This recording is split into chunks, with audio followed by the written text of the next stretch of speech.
1940. Franz Weber stood at the edge of the Canadian prisoner of war camp and stared at nothing. There was no barbed wire. There were no tall guard towers with machine guns pointing down at him. There were just open fields that stretched out to the horizon. Green grass moved in the wind. Trees lined a road in the distance. A few wooden buildings sat behind him. And that was it. Franz had been captured by British forces in France just weeks earlier. He'd been a soldier in the Wehrmacht, fighting in the invasion of France. When his unit was overrun, he'd surrendered, expecting to be shot or imprisoned in some dark dungeon. Instead, the British had shipped him across the Atlantic to Canada, to this place, to nothing. He walked to what he thought must be the camp's boundary, just grass, no fence, no markers, no signs saying, "Do not cross." He looked back at the buildings. A few Canadian soldiers stood near the main building, smoking cigarettes and talking. They weren't even watching the prisoners. Franz could just walk away, right now. Just start walking across that field and keep going until he reached where? What was out there? More Canada? America? Mexico eventually? He stood there for 10 minutes, staring at the open land, trying to understand what kind of prison had no walls. Another German prisoner, Klaus, walked up beside him. Klaus had been there for a week already and understood the confusion on Franz's face. "There's no fence," Franz said in German. "No," Klaus replied. "We could just leave." "Yes. So, why don't we?" Klaus laughed, not a happy laugh, but the laugh of someone who'd asked himself the same question. "Where would you go?" "It's 1,000 miles to the American border, 2,000 miles to the nearest German territory. You don't speak English. You have no money. You're wearing a prisoner uniform. And even if you somehow made it back to Germany, what's waiting for you there? The war? More fighting? Probably death?" Franz looked back at the camp, at the wooden buildings, at the Canadian guards who weren't even armed. "Or," Klaus continued, "you stay here. They feed you 3 meals a day, better food than most Germans are eating right now. You sleep in a real bed. You can play sports, read books, learn English. They even pay you a small wage for work. And when the war ends, you go home to your family." Franz stood there, processing this impossible situation. "Welcome to Canada," Klaus said. "The prison camp with no walls. Because they know something we didn't know when we arrived. There's nowhere to escape to. The prison isn't the camp. The prison is geography. You're already free. You just can't go anywhere." This is the untold story of the Canadian POW camps during World War II, where 35,000 German prisoners were held in camps with minimal security. No fences, no walls, and guards who often weren't even armed, where escape attempts were rare, not because escape was impossible, but because prisoners had no reason to escape. Where the most successful escape in Canadian POW history ended with prisoners voluntarily returning after realizing life outside was harder than life inside. The story of the prison camps that broke every rule of how to hold prisoners and somehow worked better than any maximum security facility ever built. To understand why Canadian POW camps were so unusual, you need to understand the context of World War II prisoner situations. And the answer is, POW camps in most countries were harsh, heavily guarded, and escape attempts were common. In Germany, Allied POWs were held in Stalag camps with barbed wire, guard towers, searchlight, and armed guards. Escape attempts were frequent. Many prisoners were shot trying to escape. The famous Great Escape from Stalag Luft III resulted in 50 recaptured prisoners being executed. In Japan, POW camps were brutal. Prisoners were starved, beaten, worked to death. The mortality rate in Japanese POW camps was over 25%. 1 in 4 prisoners died. Even in Britain and America, POW camps were secure facilities. Barbed wire fences, armed guards, regular roll calls, punishments for escape attempts. The Geneva Convention required that prisoners be held securely but treated humanely. Every nation interpreted held securely to mean fences, guards, and strict security measures, except Canada. Canada took a radically different approach, partly by necessity and partly by philosophy. The necessity. Canada was huge and underpopulated. The POW camps were built in remote areas of Ontario, Alberta, and other provinces. The nearest cities were hundreds of miles away. The terrain was harsh forests, lakes, wilderness. Winter temperatures dropped to minus 30 degrees Celsius, minus 22 degrees Fahrenheit, or colder. The philosophy. Canadian military planners realized that in this environment, traditional security measures were unnecessary. Where would prisoners go? The geography itself was the prison. Additionally, Canada had absorbed many German and Italian immigrants in the decades before the war. Many Canadians spoke German. The cultural hostility toward German prisoners was less intense than in Britain or France, where bombing and invasion were daily realities. So Canada built POW camps that looked nothing like traditional prison camps. The camps were usually located in remote areas, often near small towns, surrounded by open land with no fences, guarded by minimal numbers of soldiers, often older veterans or soldiers unfit for combat. Guards frequently unarmed or carrying only sidearms. No guard towers, no searchlights, no barbed wire. Prisoners housed in simple wooden barracks. Prisoners allowed to work outside the camp for local farmers or businesses. The first German prisoners arrived in Canada in mid-1940 after the fall of France. They'd been captured by British forces, and Britain, facing potential invasion and already overcrowded with prisoners, shipped them to Canada for safekeeping. The prisoners expected harsh treatment. They'd been told by Nazi propaganda that the British and their allies were brutal, that prisoners would be tortured or killed. Instead, they arrived at camps like Camp 30 in Bowmanville, Ontario, or Camp 133 in Lethbridge, Alberta, and found virtually no security. The initial reaction from prisoners was confusion and suspicion. This must be a trap.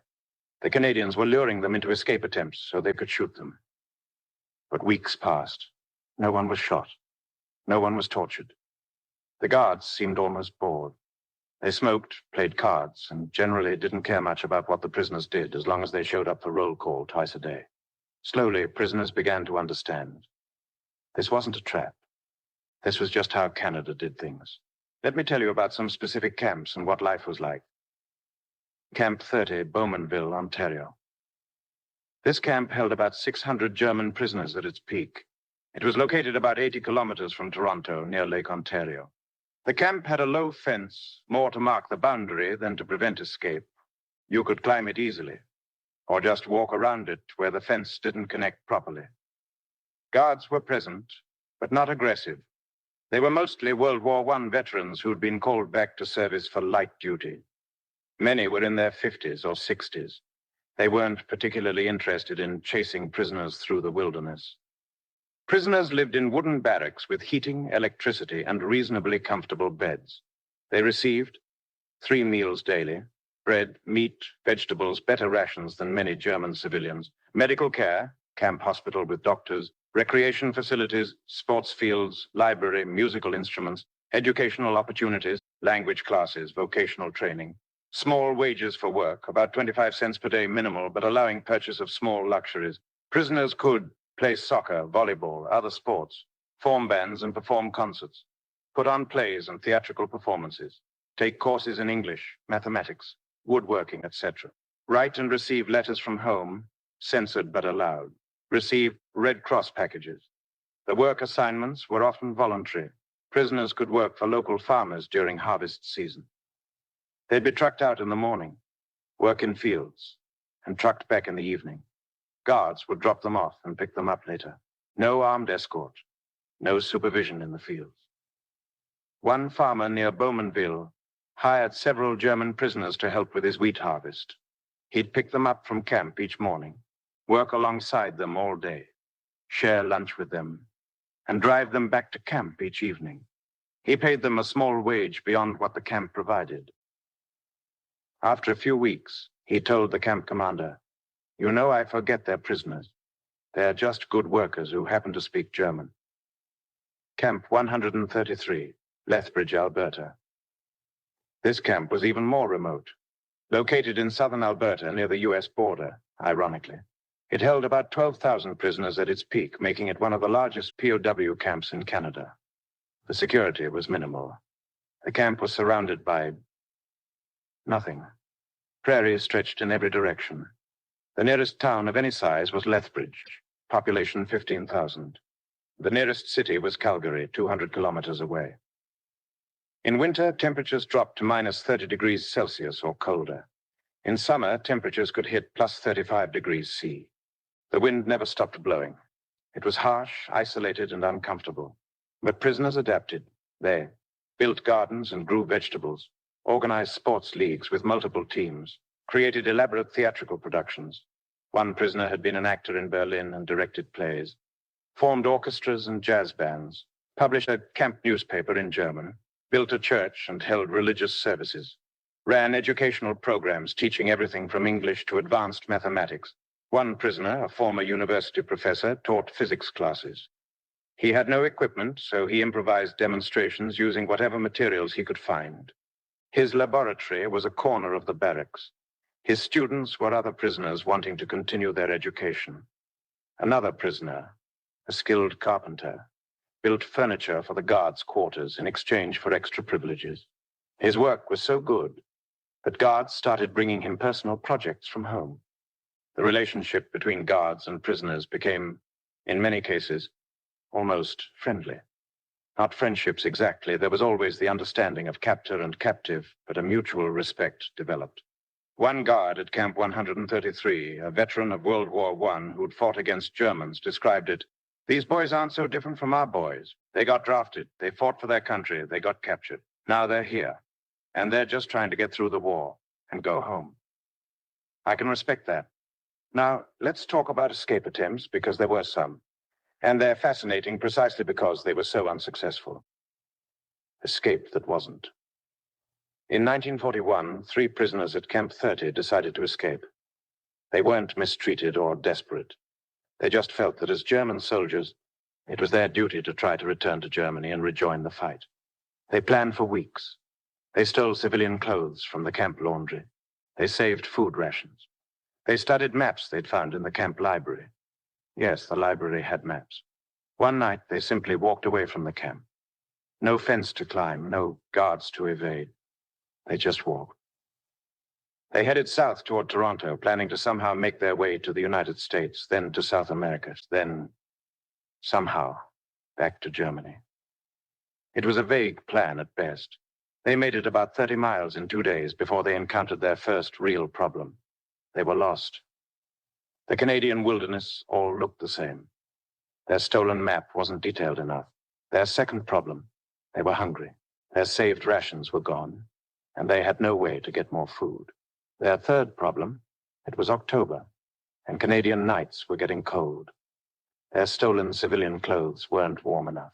On the third day, cold, hungry, and lost, they walked into a small town looking for food. A local shopkeeper immediately recognized them as German prisoners, their accents, their appearance, their confusion about Canadian money. The shopkeeper called the local police, who contacted the camp. The camp sent a truck to pick them up. Back at the camp, they expected punishment. Instead, the camp commander talked to them individually. "Did you really think you could walk to Germany? We had to try. It's our duty. Your duty is to survive the war and go home to your families when it's over. Walking around Ontario in October with no food isn't going to get you home. It's going to get you dead from exposure. Now get back to your barracks and stop being stupid. No punishment, no solitary confinement. Just a lecture and back to normal camp routine." The great escape that failed immediately. In 1943, a group of prisoners at a camp in Ontario decided to dig an escape tunnel. This would be their great escape, a mass breakout that would embarrass the Canadians and allow dozens of prisoners to escape. They worked for 3 months, digging at night, hiding the excavated dirt, engineering proper ventilation. It was impressive, a 100-foot tunnel dug with improvised tools. Finally, the tunnel was complete. On the appointed night, 28 prisoners crawled through the tunnel and emerged outside the camp boundary. They scattered in different directions, each with their own escape plan. Within 48 hours, all 28 had been recaptured. Why? Because none of them had any idea where they were going. They were in the middle of rural Ontario. They didn't speak English. They had no money. They had no contacts. They had stolen civilian clothes, but no identification documents. Most of them simply walked until they found a road, then followed it until they encountered someone who recognized them as escaped prisoners. One prisoner made it to a train station and tried to buy a ticket to Montreal. The ticket seller, seeing a confused foreign man with no proper identification trying to buy a ticket with camp script, the internal camp currency, immediately called the police. Another prisoner knocked on a farmhouse door asking for food. The farmer, who employed several German POWs from the camp, recognized him immediately and drove him back to camp. The prisoner who made it farthest about 80 miles was caught when he tried to enter the United States at the border. He had no passport, no documentation, and when asked by U.S. border guards where he was from, he said Germany in a thick German accent. He was immediately detained and returned to Canada. Back at the camp commander was more annoyed than angry. The tunnel had been a huge effort, and the prisoners had demonstrated impressive engineering skills, but it had also been completely pointless. He gathered the 28 escaped prisoners. Gentlemen, that was an impressive tunnel, truly, but let me explain something to you. This is Canada. It's bigger than all of Europe. You're in the middle of Ontario, which is bigger than Germany. The nearest neutral territory is thousands of miles away. You don't speak English. You have no money. You have no documents. Every single person you meet can tell you're not from here. You can dig all the tunnels you want. We're not going to stop you, frankly. It keeps you busy. But you're never going to escape to anywhere. You're already in the least restrictive prison in the world. The only thing escaping will accomplish is getting you lost in the wilderness or deported back here after you inevitably get caught. My advice? Accept that you're stuck here until the war ends. Make the best of it. Learn English, learn a trade, go to the classes we offer. And when the war ends, go home to your families with new skills and good memories. Or keep digging tunnels and waste the next few years of your life. Your choice. The tunnel escape attempt became legendary in the camp. Other prisoners called it the Great Walk Back because everyone had returned so quickly. But the real story of Canadian POW camps isn't the escape attempts. It's what happened to prisoners who stayed and adapted. The education of Hans Müller. Hans Müller was 22 years old when he was captured in France. He'd been drafted into the Wehrmacht straight out of secondary school. He'd had no chance to attend university, no chance to learn a profession. He was just a soldier. He arrived at a camp in Alberta in 1940, expecting to spend the war in misery. Instead, he found educational opportunities he'd never had in Germany. The camp offered English language classes taught by Canadian guards and volunteers from nearby towns, mathematics and science courses taught by prisoners who'd been teachers or professors, vocational training in carpentry, mechanics, agriculture, taught by local tradesmen hired by the camp. Hans enrolled in English classes immediately. He attended mathematics courses taught by a former German professor. He took a carpentry course taught by a local Canadian who came to the camp twice a week. By 1943, Hans spoke fluent English, had completed the equivalent of a high school education in mathematics and science, and had learned skilled carpentry. When the war ended in 1945, Hans was repatriated to Germany. He returned to find his hometown destroyed. The economy collapsed, opportunities limited. But Hans had skills. He spoke English, which was valuable in occupied Germany, where Allied forces needed interpreters and liaisons. He had carpentry skills, which were in desperate demand for rebuilding. Within 2 years, Hans was running a successful construction company in Hamburg, rebuilding houses destroyed by bombing. He employed dozens of men. He prospered.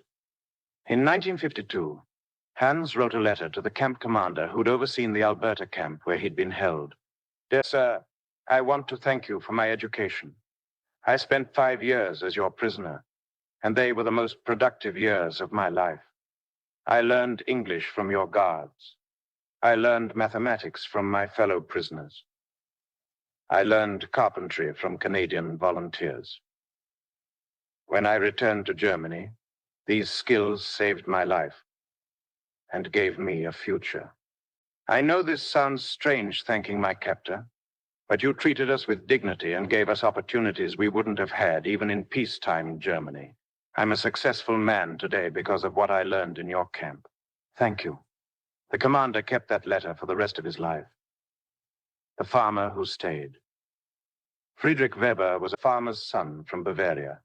He'd been drafted in 1939 and captured in 1940. He spent 5 years in a camp near Lethbridge, Alberta. During harvest seasons, Friedrich volunteered for farm work. He was assigned to help a Canadian farmer named John MacLeod, who grew wheat on thousands of acres of prairie land. MacLeod was impressed with Friedrich's work ethic and farming knowledge. They communicated mostly through gestures at first. MacLeod spoke no German, Friedrich spoke minimal English, but over months they developed a working relationship. By 1943, Friedrich was spending more time on MacLeod's farm than in the camp. He'd work from dawn to dusk during busy seasons, sleep in the farmhouse guest room, and return to camp only for mandatory roll calls. MacLeod paid Friedrich the maximum allowed under camp rules, and Friedrich saved every penny. When the war ended in 1945, Friedrich was repatriated to Germany. He returned to Bavaria to find his family farm had been destroyed in the fighting. His father was dead. His brother was missing. The land was ruined. Friedrich had nothing in Germany, but he had something in Canada, a job offer. John MacLeod had written to Canadian immigration authorities sponsoring Friedrich as a farm worker. Canada, needing agricultural labor to support its growing population, approved. In 1947, Friedrich returned to Canada as an immigrant. He worked for MacLeod for 3 years, then bought his own land nearby with money he'd saved. He married a local woman, a German-Canadian whose family had immigrated decades earlier. He raised 4 children. Friedrich Weber, the German POW, became a successful Canadian farmer. He never returned to Germany except for brief visits. In a 1982 interview for a local newspaper, he was 65 years old, Friedrich said, "I came to Canada as a prisoner and stayed by choice. This country gave me opportunities I never would have had in Germany. I'm grateful I was captured by the Canadians instead of the Russians or the Americans. My life here has been good." Complications. Not all German prisoners were grateful or content. Some remained committed Nazis who saw cooperation with captors as betrayal. These prisoners caused problems within the camps.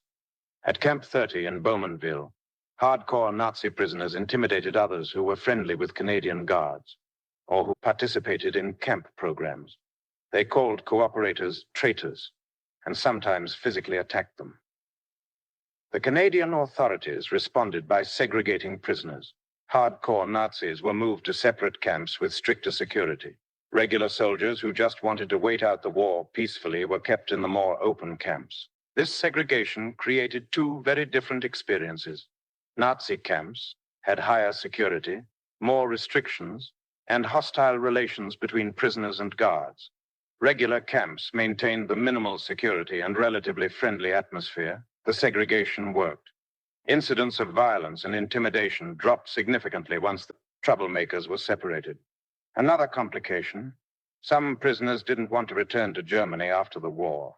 By 1945, Germany was destroyed. Soviet forces occupied Eastern Germany.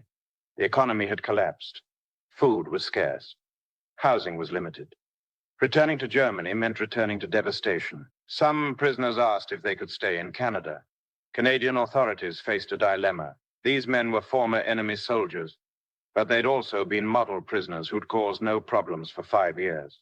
Canada eventually allowed some former POWs to apply for immigration status after being repatriated to Germany first. The process took years, but several thousand former German POWs eventually returned to Canada as immigrants in the late 1940s and 1950s. By 1946, all German POWs had been repatriated to Germany or Austria. The camps were closed. The buildings were dismantled or converted to other uses. The Canadian POW experiment was over, but its legacy remained. Canada had held 35,000 German prisoners, plus thousands of Italian prisoners, with minimal security, no significant violence, very few successful escapes. Lower costs than traditional high-security camps, better outcomes for prisoners, many learned skills, languages, trades. Traditional military strategists said this approach shouldn't work. Prisoners needed fences, guards, and strict discipline, or they'd escape and cause problems. But Canada proved that geography could be more effective than barbed wire. that humane treatment could be more effective than harsh discipline, that giving prisoners opportunities for education and work could be more effective than keeping them idle and resentful. The most telling statistic: despite minimal security, only about 1% of prisoners attempted escape, and virtually all were recaptured quickly. Compare this to camps in Germany, where escape attempts were common despite heavy security. Why? Because prisoners in Canadian camps had no good reason to escape and no realistic means to reach safety even if they did escape. They were physically free but geographically imprisoned, and the conditions inside the prison were better than the conditions outside. It was the prison camp that shouldn't have worked, but did better than any high-security facility ever built.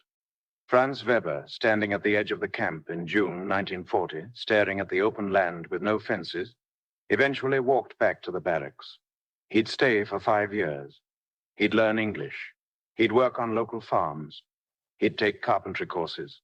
And in 1947, he'd return to Canada as an immigrant, settle in Saskatchewan, and spend the next 45 years as a Canadian citizen. The prison with no walls, the camp with no fences. The Canadian solution to an impossible problem. Don't try to stop prisoners from leaving. Just make them not want to leave in the first place. And somehow, impossibly, it worked.